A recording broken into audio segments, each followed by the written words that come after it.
You're into sentimental gifts, grandpa's swing, mom's license plate. I mean, who wouldn't want their mom's license plate as a key holder or somewhere? You see it and you're like, oh, mama. G-Mama's birthday, her mom, Mama, had a car that had oldish license plates. She passed away in 2006. And I've held onto these for that long. Crazy. They survived a couple moves. Anyway, we're going to do some fun stuff with those for her birthday present. First one we're going to do is take the back license plate because it has the date on it. Kind of fun. And we're going to make a frame with a little shelf, some key holder. Isn't that cool? Another cool, fun element of this. Got Mama's license plate. And then we have Grandpa's swing. We redid Grandpa's swing. I'll show you pictures. Beautiful, but it was falling apart. We added some new ebonite cedar, but I kept all the reclaimed. You're gonna see me like full design. It's gonna happen in front of your eyes because I don't know what I'm doing yet. So come with me. 18-inch Brad. Love you, Brad. Uh-oh, I didn't cap it. Dang it. I love this glue bottle, but if you don't cap it and maintain it, it's a pain in the butt. It comes with a cap, but I did a video on caulk caps and I just cut the tip off. I mean, I should write the company. This is so much better than the cap they provide. You guys have all seen my pencil holder, but check out my glasses holder. This used to be my pencil holder too, but this is so much better. Okay, so here we go. We're going to design. Okay, so we got a license plate. What's nice about scrap plywood is you can just kind of design on it with your pencil. So that's my license plate. Just going to do some rough measurements. So we got it. Oh, nice. Anybody know that a license plate is 12 inches by 5.5? 6. If you were in prison making license plates, you would know that. Okay, so what I'm going to do is I got to have it overlap in the back, you know, so that is the wood behind. Ooh, it's always a question for me. Do I miter or square? G's fancy. I'm going to miter. I'm going to go 45s on this frame. This board needs to be a little bit bigger because I want to do a shelf here, and then I want to do little hooks, these hooks underneath. Thought about a shelf on top. I just think I'm overcomplicating it. And it's a license plate, so I'm going to see if I have any white painted screws.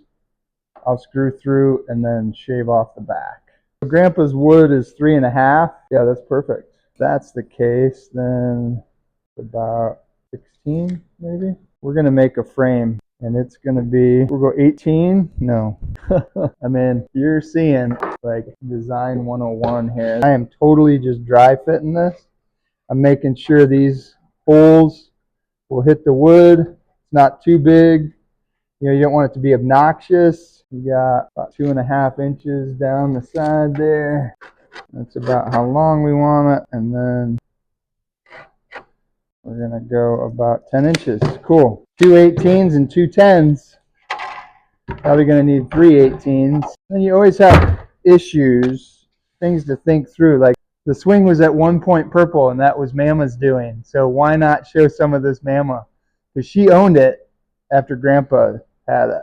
Lots of good memories too on the swing. I'm just going to clear this edge. I'm just going to cut this rounded part off. Because this has the purple, I'll make it the 18. And we need 2 18s. Oh, look at that purple. That was so fun that she did that. That is so Mama. This is a good one too. I want all of this yellow. I like to always just see how it's progressing. Make sure I'm not missing anything. I'm going to miter them too. The miter is going to go like that. Just making sure I save as much of the color as I can. And then just make sure the plate fits within the wood. Bigger on the top. Yeah. And then we got room for our hooks along the bottom. So let's miter it. I'm going to keep the two pieces together just so they're exactly the same. So I need my miter to be flush out here. So I want it flush against the fence. I got to change my 45. And I want to go right to this corner. So you see the issue with the different sizes. It's not going to matter because the license plate will be in here, but it's going to be longer that way. I need it to go this way. You can see I didn't go far enough. I didn't go right to the edge. I don't know if you can see that. So I just got to go farther this way. And a little trick is once you've got one cut, this is your angle. So you can just line it up with the edge. And then you got a line to line up your saw blade with. Yes, I like that.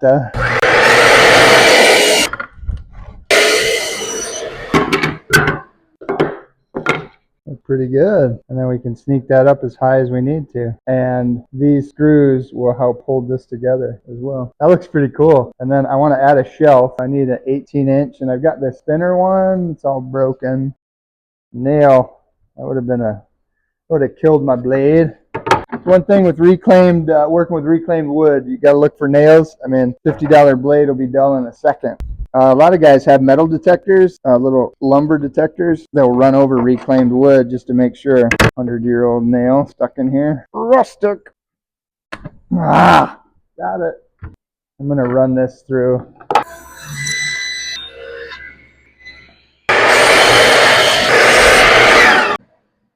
So I like that. I'm going to sand it a little bit. I want to keep the patina, but I got to clean it up just a little bit. Wondering if I could use these like little corbels, you know? I'm just going to use some glue and 1-inch brads to get it together. Yes. Thinking trim screws maybe to give it a short up a little bit. It's only an inch long brad, so.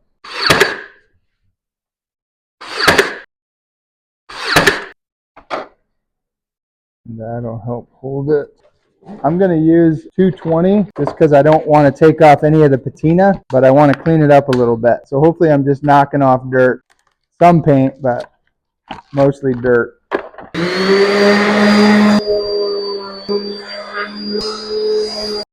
Looking real good.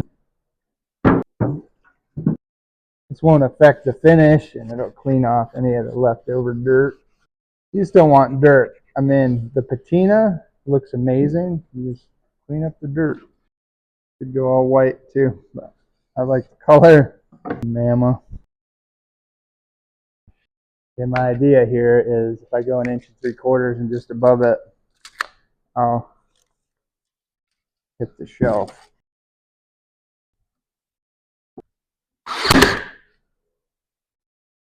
Nailed it, literally. Like it when crap works. Glue should hold that, but I will put some trim screws. Now let's figure out if we can get that white corbel. So then, no. I want that to be the front. Nope. This is when you don't like math. You gotta do crap like this.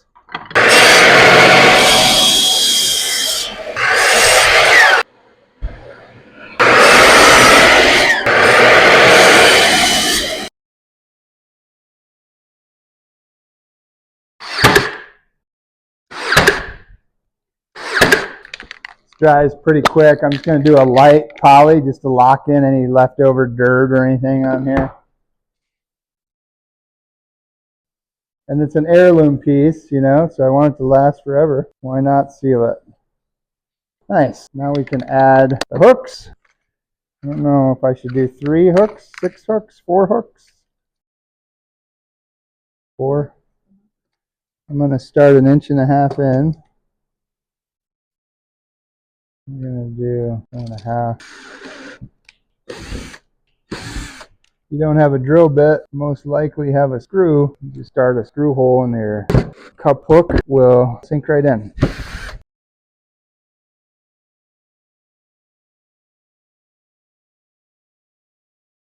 These are the only white tip screws I had. I think they'll match nice. They're going to go all the way through, which is fine because I'll just grind off the back. I just need to raise my piece up a little bit. And we're going to do the back plate because it has the date sticker again. Make sure it's centered. 3.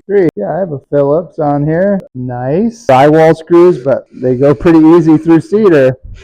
You could use any screw. Again, these are the white tip ones I had. I think it'll make a difference. I think the little touches matter.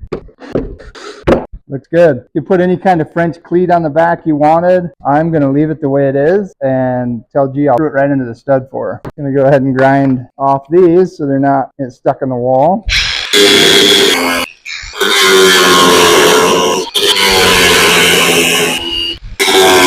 If you don't have a grinder, just use a smaller screw. Easy peasy. I just, again, really wanted the white. Thought it added a nice touch. First there was Mama, then there was G-Mama. Mama is G-Mama's mom. G-Mama is my mother-in-law. So our kid's grandma.